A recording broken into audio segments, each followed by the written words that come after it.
爱心总铺师蔡瑞成伫个冷冷的天，用新鲜的食材准备了一大鼎的丸仔咸汤圆，要互济流浪街头的街友以及独居老人，希望因会当食好少少，互身体有力量，会当抵抗冬天，也互心灵温暖起来。爱心总铺师不只是伊家己一个人做爱心，就连伊的看手甲因后生也拢做伙来做爱心。仁安基金会台南站这边站长只有一个人，然后需要来帮他募款，然后也呼吁大家一起来，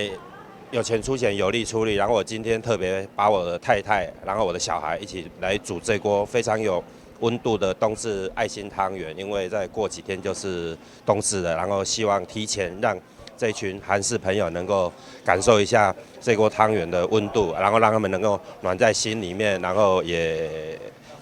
让他们如果鼓励他们有机会的话，可以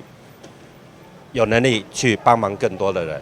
除了展现手艺，煮好食的，互绿色民众享用。同时，爱心总铺师蔡瑞成也将前一阵比赛得到奖金，全部拢灌水，使人感动。今天那个爱心总铺师啊，来到我们台南平安站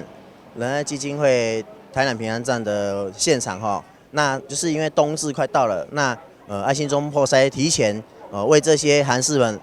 暖心哈，煮那个汤圆，然后台江的鱼丸哦，那他今天也特别啊，因为他昨天有参加那个台南市烹饪工会的联赛比赛，那今天就是来到现场也那个捐赠给我们仁安基金会，然后在1月22号举办的韩式吃饱30活动，目前募集的经费只达到30%，那我们希望社会大众可以共襄盛举，那也可以拨打我们的爱心专线2363811。2363811。爱心总铺师这个自发性的爱心活动已经持续3档，每一档冬至时阵煮小小的食物来互绿色民众享用，也希望伊的爱心会当互更侪人合适，互爱愈来愈大。咱的新闻网只好采访报道。